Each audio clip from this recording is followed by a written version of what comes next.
Olá, está no ar o Sinal Verde, o seu espaço de informação ambiental. O mês de junho marca o Dia Mundial do Meio Ambiente e o alerta das Nações Unidas é bem claro. Temos de pôr fim à poluição por plásticos, uma das maiores ameaças ao nosso planeta. Trata-se de um problema mundial cujos impactos ambientais já se fazem sentir no nosso dia a dia. Mas há boas notícias, há soluções a ser postas em prática e ideias inovadoras a ganharem forma. Para que essas ideias saiam do papel e se tornem realidade, o microfinanciamento revela-se uma peça-chave. E é precisamente sobre isso que também vamos falar no programa de hoje. Você é o meu especial convidado, por isso fique deste lado e acompanhe a reportagem a seguir.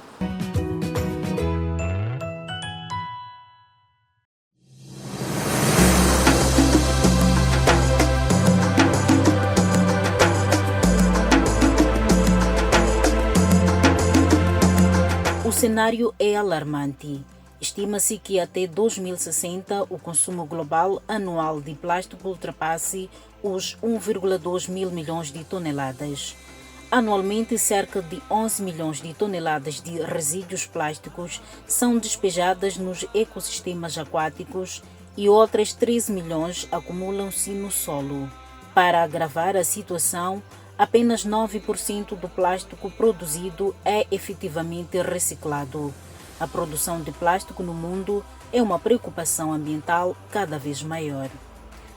A nível local, mais de 100 mil toneladas de plástico são descartadas anualmente em lixeiras, sem o devido tratamento, colocando em risco a saúde pública, a biodiversidade e as infraestruturas. Esta informação foi divulgada na cidade de Maputo pelo secretário de Estado do Mar e Pescas, Momade Juízo, durante as celebrações do Dia Mundial do Ambiente na Escola Primária Completa 1 de junho. Segundo o governante, cerca de 17 mil toneladas de plástico acabam nos rios e oceanos, sendo que apenas 1% dos resíduos sólidos é reciclado. Ainda no mesmo dia, no âmbito das mesmas comemorações, a União Internacional para a Conservação da Natureza alertou para a má gestão destes resíduos que agrava a poluição ambiental. Esta preocupação foi reforçada numa palestra realizada na Universidade de São Tomás de Moçambique, dedicada à promoção de medidas para mitigar o impacto do plástico no meio ambiente. Para o país sair deste problema, há duas estratégias. A primeira estratégia seria a construção do aterro sanitário e o abandono da lixeira do Leme, porque é um atentado à saúde pública, é um atentado ao meio ambiente. Deve-se construir um aterro sanitário e deve-se rever as políticas do plástico. O governo já tem algumas medidas em vista para desincentivar o uso de plástico, mas é preciso fazer um trabalho de base, de educação, para que as pessoas percebam o impacto do plástico no meio ambiente. Porque é fácil dizer, não use o plástico, mas não é isso que tem que ser. Tem de se explicar às pessoas por que não usar o plástico e oferecer uma alternativa. Por exemplo, em países nórdicos, em que tem lá o aterro sanitário, tem todo um sistema de reciclagem, as pessoas são bonificadas a cada vez que vão depositar o plástico no ecoponto. Então, é uma estratégia muito boa, porque é um primeiro passo. Se eu, como cidadão, souber que vou ganhar dinheiro com este plástico, eu posso mudar a minha maneira de pensar e olhar para o plástico como uma fonte de renda. E vou estar, como consequência, a apoiar o meio ambiente. Por quê? Porque vou ter que tratar o plástico como um resíduo que é, para depois dele sair a renda, ou seja, potenciar a economia circular. Os estudantes participaram ativamente na sessão, fizeram perguntas relevantes e partilharam ideias concretas para reduzir o uso de plástico no dia a dia. Mostraram-se interessados e motivados a contribuir com soluções sustentáveis.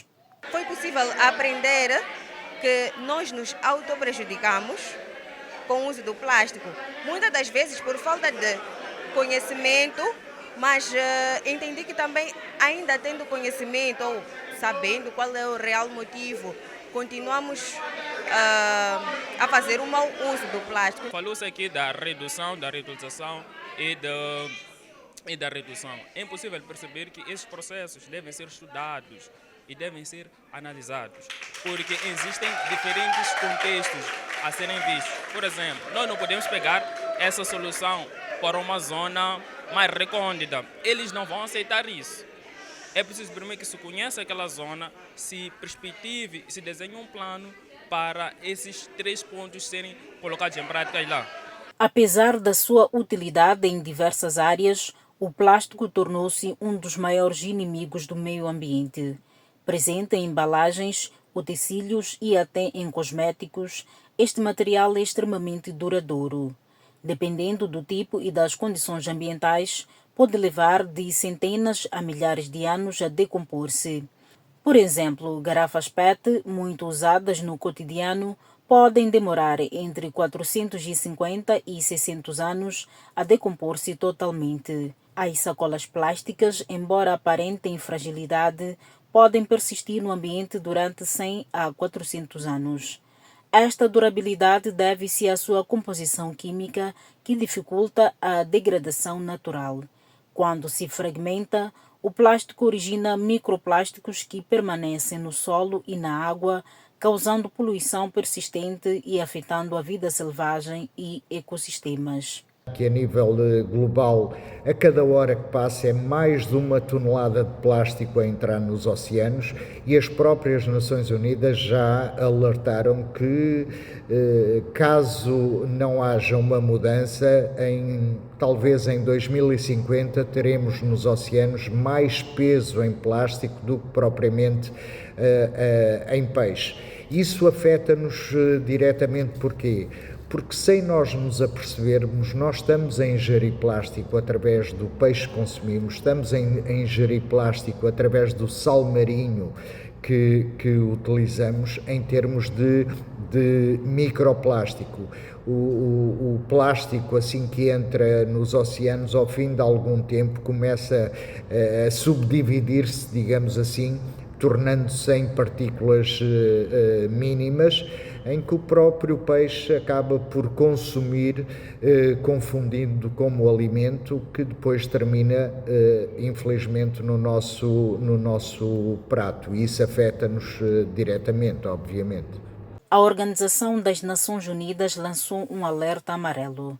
A poluição causada pelo plástico é já a segunda maior ameaça ambiental ao planeta, ficando apenas atrás da emergência climática. A situação é urgente precisamente porque o aumento da produção de plásticos descartáveis ultrapassa a capacidade do mundo para os gerir. Segundo a ONU, produzem-se cerca de 470 milhões de toneladas por ano. Grande parte desse plástico, cerca de 46%, vai parar a aterros sanitários, onde pode poluir o solo e contaminar as águas subterrâneas. O plástico, de facto, continua e continuará a ser a maior ameaça ambiental para o planeta, mas continua a ser usado também por questões financeiras, por questões económicas. O urgente é que haja, e tal à semelhança do que acontece já em muitos países, o banimento do uso do saco de plástico, mas o banimento também do uso de descartáveis, de plástico de utilização única. Esse é o grande problema que nós estamos a enfrentar.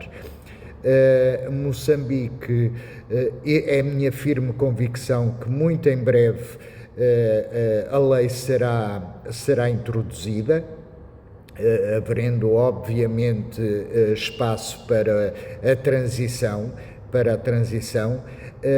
mas é extraordinariamente importante que haja, por um lado, não só o banimento do que se tem falado, do uso do saco de plástico, mas também dos usos descartáveis. Mas o principal desafio passa pela mudança do nosso comportamento, não nos podemos esquecer disso.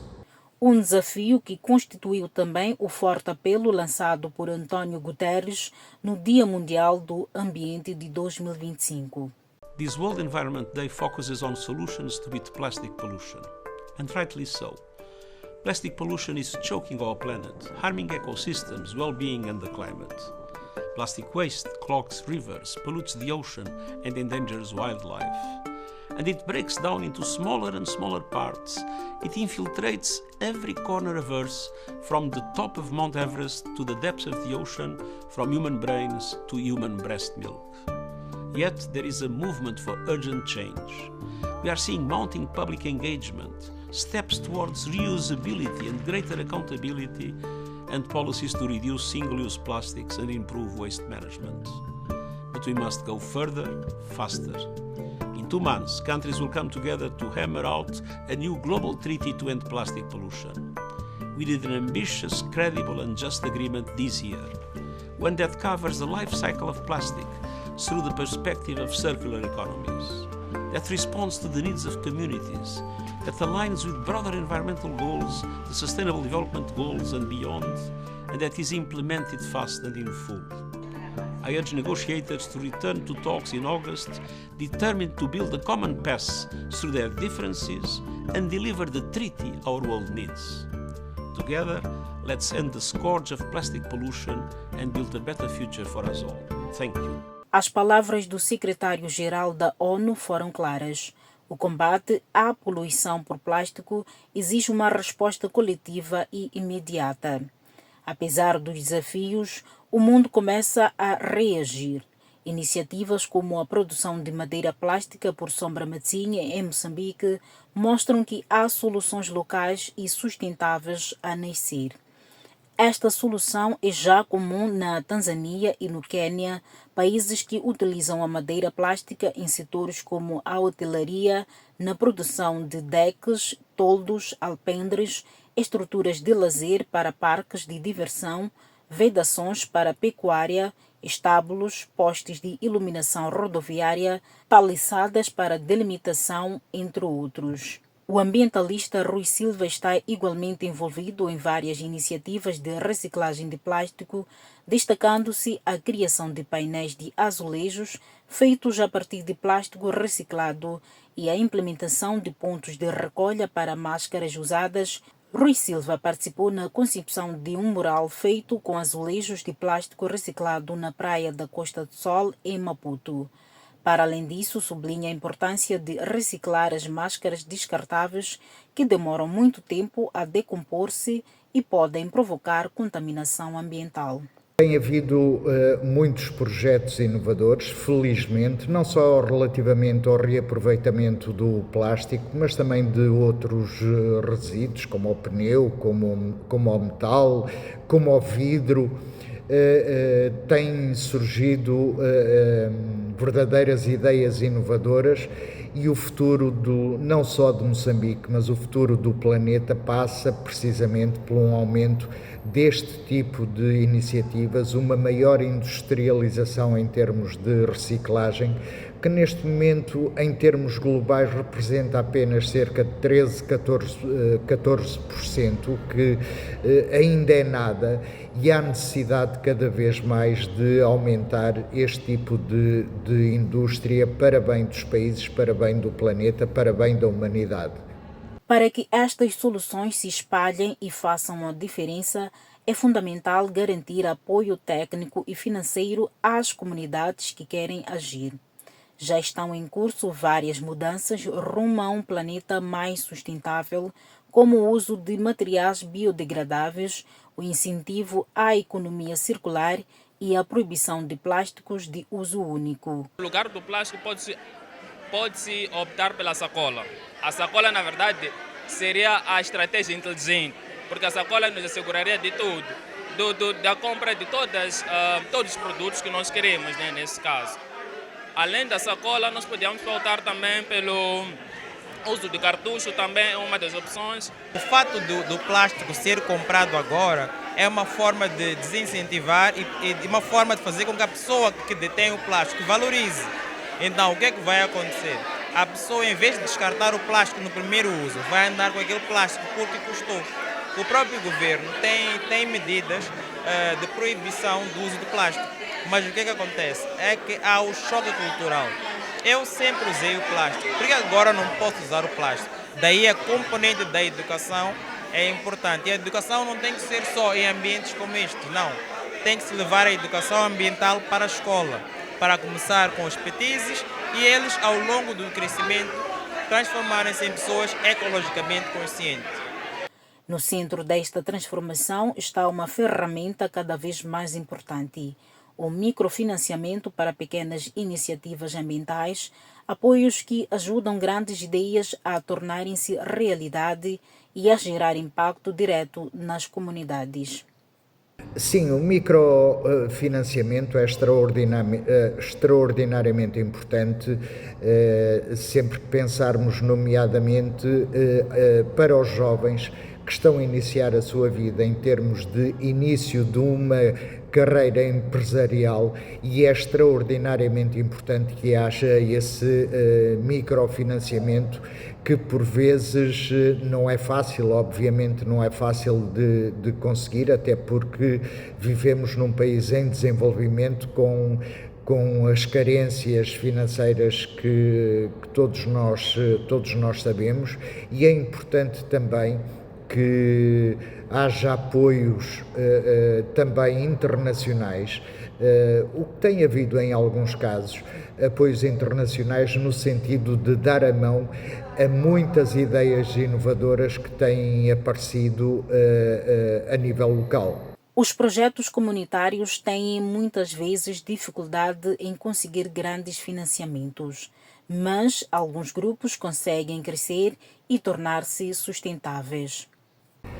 Nesse aspecto têm surgido pequenos grupos de jovens a criar a sua própria empresa através do reaproveitamento de resíduos, e por vezes basta apenas um empurrãozinho.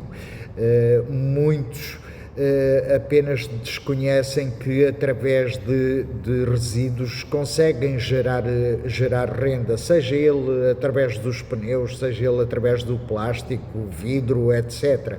E tem havido casos de sucesso a nível local. Basta vermos hoje grandes empresas que existem, independentemente em que área, surgiram de pequenas empresas e que se calhar apenas com um valor baixo no início. Então este microfinanciamento pode ser o pontapé de saída para o sucesso de muitas empresas numa economia mais verde e resiliente, isso sem dúvida. É precisamente neste contexto que surge o concurso de microfinanciamento promovido pelo projeto Clima de Mudanças, uma iniciativa cofinanciada pela União Europeia e implementada pelas organizações WeWorld, Instituto de Cooperação Econômica Internacional, Centro Terra Viva e o Conselho Nacional de Voluntariado. Esse concurso nasceu com a intenção de reforçar o papel de organizações comunitárias pequenas, nomeadamente aquelas lideradas principalmente pelas mulheres e jovens, na resposta às alterações climáticas. No âmbito do projeto Clima de Mudanças percebemos que há muito potencial nessas organizações comunitárias, mas que talvez faltam de meios e oportunidades. Então sabemos que essas organizações locais têm um conhecimento profundo dos desafios ambientais, assim como das comunidades locais, e, no entanto, raramente têm oportunidades a esse tipo de apoio. E com esse concurso nós queríamos tentar inverter essa situação e dar apoio a organizações e dar-lhes protagonismo. Graças ao apoio do microfinanciamento, 8 organizações moçambicanas estão a desenvolver projetos ambientais que estão a causar um impacto positivo nas suas comunidades. Estes projetos focam-se em áreas como a conservação da natureza, a gestão de resíduos e a capacitação para enfrentar as alterações climáticas.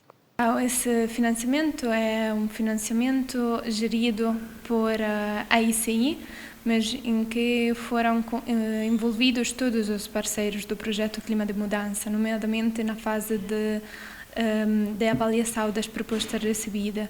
O objetivo principal da iniciativa é duplo. Por um lado, gerar um impacto ambiental positivo com esses projetos. Por outro lado, fortalecer as capacidades, seja institucionais, seja de apoio financeiro das organizações comunitárias que apoiamos. Os 8 projetos em curso são a ZAC, que está em Mecuf, na província de Cabo Delgado, reflorestação e gestão sustentável dos mangás com duração prevista de 7 meses. Nana, localizada em Mocuba, província da Zambésia, promoção de espécies nativas em risco de extinção, envolvendo adolescentes e jovens durante 5 meses. Ajudemo, com atividades em Morropula, na província de Nampula, capacitação em gestão de resíduos sólidos com um projeto de 7 meses. Fundação AICO, situada em Montepuez, Cabo Delgado, preservação ambiental e recuperação de áreas degradadas pela mineração num período de 4 meses. A Codemuso, que opera em Mocubela, Zambésia, preservação da biodiversidade e criação de apiários e viveiros comunitários, projeto com 8 meses de duração. Associação Juvenil Faísca do Namuli, localizada em Gurue, na Zambésia, capacitação de jovens e mulheres para resiliência climática ao longo de 9 meses.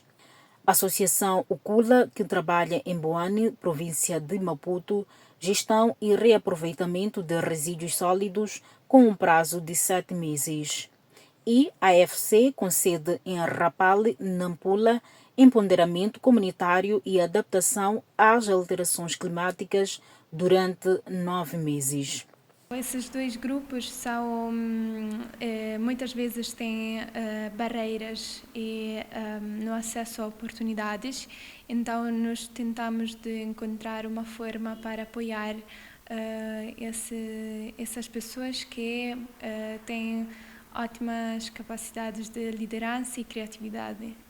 Cada organização nos apresentou uma proposta de projeto. As propostas que nós decidimos apoiar ao final são muito variadas. O comitê de avaliação escolheu as propostas na base também da viabilidade orçamental, assim como do impacto ambiental que poderia ser gerado. Antes de abrir o concurso, nós fizemos algumas formações mais técnicas, mesmo sobre o meio ambiente, a gestão das mudanças climáticas, e ao final dessas formações foi aberto o concurso para organizações comunitárias e não governamentais nacionais nas 4 regiões de implementação do projeto: Maputo, Zambésia, Nampula e Cabo Delgado. E foi aberto também um helpdesk por toda a duração do concurso, e cada participante apresentou a própria candidatura, e o comitê de avaliação, composto por os parceiros do projeto, avaliou as candidaturas. Ao final foram selecionadas 8, 6 organizações comunitárias de base e 2 organizações não governamentais. As organizações comunitárias de base são organizações baseadas nas comunidades locais. Então, nesse tipo de organização, as comunidades são mesmo representadas, mas também beneficiárias dos projetos, são muito envolvidas na criação do projeto mesmo. Estes projetos demonstram como o microfinanciamento pode impulsionar iniciativas locais que promovem a sustentabilidade e o desenvolvimento em Moçambique. O Dia Mundial do Meio Ambiente foi criado pela ONU em 1972. A escolha do tema "Acabar com a poluição plástica" no Dia Mundial do Meio Ambiente de 2025 reforça a urgência de enfrentar um dos maiores desafios ambientais do nosso tempo. No momento em que os impactos do plástico são visíveis em todos os ecossistemas, o apelo é claro. É preciso agir de forma coletiva repensar hábitos, promover a reciclagem e apoiar soluções globais e sustentáveis. Proteger o planeta é uma responsabilidade partilhada e o futuro depende das decisões que tomamos hoje. O combate à poluição por plástico exige uma mudança de comportamento coletivo e a mensagem para 2025 é bem clara. Temos de pôr fim à poluição por plástico e essa mudança começa agora comigo, contigo e com todos nós. O Sinal Verde fica por aqui. Nós voltamos na próxima semana. Fique com a restante programação da MBC TV. Até lá!